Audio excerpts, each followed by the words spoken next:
अब मैं आपको सुप्रीम कोर्ट द्वारा जारी किए जाने वाले 5 प्रकार के रेट को डिटेल में बताऊंगा। काफ़ी इंपॉर्टेंट है, कई बार एग्जाम में पूछे गए हैं, इसीलिए ध्यान से सुनिएगा। सबसे पहला है बंदी प्रत्यक्षीकरण, जिसे इंग्लिश में कहते हैं हैबियस कॉर्पस, जिसका मतलब है शरीर को प्रस्तुत करना।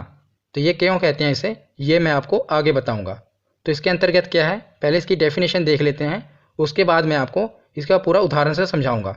तो जब किसी व्यक्ति को यह लगता है कि उसे अवैध रूप से जेल में रखा गया है, तब सुप्रीम कोर्ट हिरासत में लेने वाले अधिकारी को आदेश देता है कि वह जेल में रखे गए व्यक्ति को निश्चित स्थान और निश्चित समय के अंदर उपस्थित करे, अन्यथा हिरासत में लेने वाले अधिकारी पर कार्रवाई होगी। मान लीजिए आपको पुलिस ने गिरफ्तार किया और आपको जेल में बंद कर दिया। तो इससे पिछली वीडियो में मैंने आपको बताया था कि अनुच्छेद 22 के तहत आपको ये अधिकार है कि आप उसे हिरासत में लेने का कारण पूछ सकते हैं, और जब उसने आपको जेल में बंद कर दिया उसके 24 घंटे के अंदर उसे आपको जज के सामने पेश करना ही पड़ेगा। ये आपका अधिकार है कि मान लीजिए पुलिस ने आपको गिरफ्तार किया और जेल के अंदर डाल दिया, तो उसके 24 घंटे के अंदर पुलिस को आपको जज के सामने पेश करना ही पड़ेगा।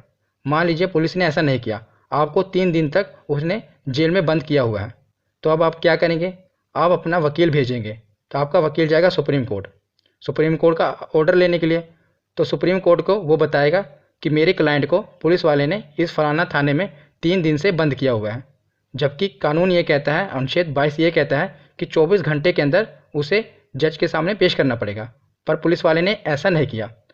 तो सुप्रीम कोर्ट का जज क्या कहेगा, वो सीधा ही रिट जारी कर देगा, मतलब कि ऑर्डर जारी कर देगा बंदी प्रत्यक्षीकरण के तहत, मतलब कि हॉबियस कॉर्पस के तहत, और ये रिट जारी करेगा कि तुरंत उस व्यक्ति को छोड़ा जाए और मेरे सामने पेश किया जाए। क्योंकि 24 घंटे के अंदर पेश करना होता है ना, ऐसे डेफिनेशन में लिखा गया था कि व्यक्ति को निश्चित स्थान और निश्चित समय के अंदर उपस्थित करें, अन्यथा हिरासत में लेने वाले अधिकारी पर कार्रवाई होगी, अन्यथा आप पर कार्रवाई की जाएगी। तो उस पुलिस को क्या करना पड़ेगा, उस व्यक्ति को छोड़ना पड़ेगा। अगर उसने कोई जुर्म नहीं किया है तो उसे छोड़ना पड़ेगा, क्योंकि अगर ज़बरदस्ती उसने गिरफ्तार किया है तो उसे छोड़ना पड़ेगा, क्योंकि जो आपका लॉयर है, वकील है, वो ऑर्डर ले आएगा। अगर आपने कोई जुर्म किया है तो आपको 24 घंटे के अंदर उसे पेश करना था, पर उसने 3 दिन तक आपको पकड़ा हुआ है, पेश नहीं किया, अब उसे सीधा आपको पेश करना पड़ेगा, उसी वक्त तत्काल पेश करना पड़ेगा।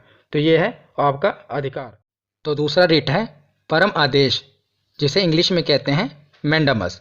तो इसके अंदर क्या है, जब कोई सरकारी अधिकारी अपने सार्वजनिक कर्तव्य यानी कि पब्लिक ड्यूटी का निर्वाह नहीं करता, तब सुप्रीम कोर्ट उस पर रिट जारी कर सकता है और उसे अपने कर्तव्य का पालन करने का आदेश जारी करता है, अन्यथा उस पर सख्त कार्रवाई कर सकता है। मतलब कि जब कोई भी सरकारी कर्मचारी अपने कर्तव्य का पालन नहीं करता तो आप सुप्रीम कोर्ट जा सकते हैं और सुप्रीम कोर्ट उस पर रिट जारी कर सकता है, उसे अपने कर्तव्य का पालन करने का आदेश जारी करता है, अन्यथा उस पर कार्रवाई भी की जा सकती है। तो मैं अब आपको उदाहरण से समझाता हूँ। मान लीजिए आप रेलवे स्टेशन पर टिकट बुक कराने के लिए गए, तो आपने देखा कि वहाँ पर 2 काउंटर हैं। एक काउंटर पर तो पूरी तरह से भीड़ लगी हुई है, और जो दूसरा काउंटर है वहाँ पर भीड़ नहीं लगी, पर वहाँ पर व्यक्ति बैठा है। आपने उससे पूछा कि सर टिकट बुक कर दीजिए, तो उसने कहा कि सर्वर डाउन है। आपने देखा जो दूसरा सिस्टम है वो तो चल रहा है, पर इस व्यक्ति का सिस्टम नहीं चल रहा, और आपका वहाँ पर रोज़ आना जाना है। तो दूसरे दिन आप गए, दूसरे दिन भी आपने यही दृश्य देखा कि एक जगह तो पूरी लाइन लगी हुई है और जो दूसरा काउंटर है वो खाली है। तो फिर आपने पूछा, तो फिर उस व्यक्ति ने यही कहा कि सर्वर डाउन है। तो एक दिन आपने देखा कि हो क्या रहा है, तो जब आप अंदर गए, आप अंदर देखा आपने कि वो व्यक्ति जो है वो सर्वर कोई डाउन नहीं हो, वो अंदर 3 पत्ती की गेम खेल रहा है और आपको बार बार कह रहा है सर्वर डाउन है। तो आपने क्या किया, तो उसके अधिकारी को आपने, उससे जो ऊपर अधिकारी है उसे कंप्लेंट किया, पर उसके ऊपर अधिकारी ने भी कोई कार्रवाई नहीं की। तो अब आप क्या करेंगे, आप सीधा सुप्रीम कोर्ट जा सकते हैं और सुप्रीम कोर्ट में जाके उसके खिलाफ ये ऑर्डर जारी यानी कि रिट जारी करवा सकते हैं।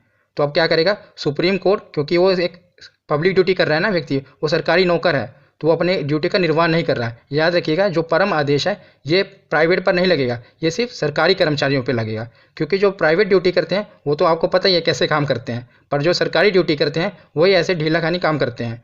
तो आप क्या करवा सकते हैं, सुप्रीम कोर्ट द्वारा उस पर रिट जारी करवा सकते हैं। तो सुप्रीम कोर्ट एक ऑर्डर जारी करेगा, जो उससे ऊपर का अधिकारी है उसे कहेगा कि इसके खिलाफ तुरंत एक्शन लो, तो उसको तुरंत उसके खिलाफ एक्शन लेना पड़ेगा, क्योंकि सुप्रीम कोर्ट द्वारा रिट जारी किया गया है। तो याद रखिएगा जब कोई भी सरकारी कर्मचारी अपने ड्यूटी का निर्वाह नहीं कर रहा है तो आप उसके खिलाफ सुप्रीम कोर्ट जा सकते हैं। उसके बाद तीसरा रिट है अधिकार परीक्षा, जिसे इंग्लिश में कहते हैं को वारंटो। तो इसमें क्या है, यह रिट तब जारी किया जाता है जब कोई व्यक्ति गैर कानूनी तरीके से कोई सरकारी पद प्राप्त कर लेता है। तो मैं अब आपको उदाहरण समझाता हूँ। मान लीजिए आप सरकारी नौकरी की तैयारी कर रहे हैं और आपके पड़ोस में भी एक लड़का सरकारी नौकरी की तैयारी कर रहा है, और एक दिन क्या हुआ, उसने आपका दरवाज़ा खटखटाया और मिठाई का डब्बा लेकर आ गया। आपने पूछा क्या हुआ, किस खुशी में? तो उसने कहा मेरी सरकारी नौकरी लग गई है। तब आपने देखा, उसका रोल नंबर चेक किया, आपने देखा ये तो फेल है, फिर इसकी सरकारी नौकरी कैसे लग गई? तब जब आपको इसकी अंदर की बात पता लगी तो आपको पता लगा कि इसने घूस देकर या रिश्वत देकर सरकारी नौकरी प्राप्त की है।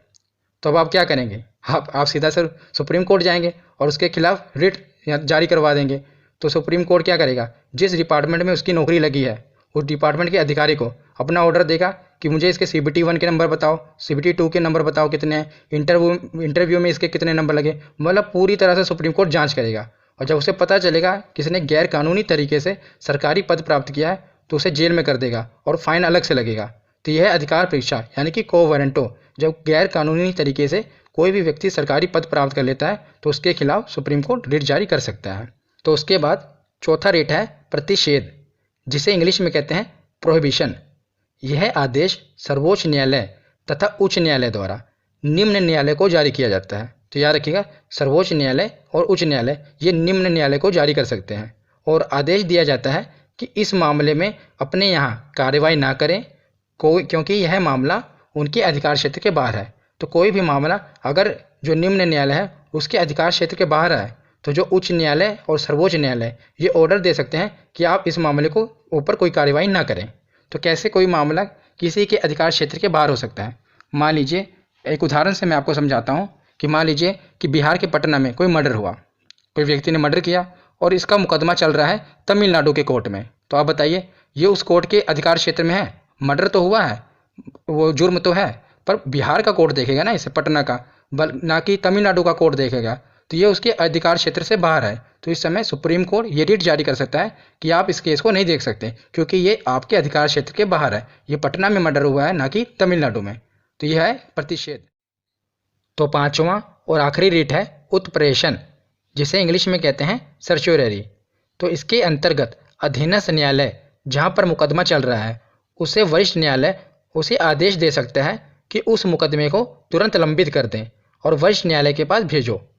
आपको पता है कि सबसे ऊपर होता है सुप्रीम कोर्ट, फिर उससे नीचे होता है हाई कोर्ट, और उससे भी नीचे होता है डिस्ट्रिक्ट कोर्ट यानी कि जिला न्यायालय, उच्च न्यायालय, और सबसे ऊपर है सर्वोच्च न्यायालय।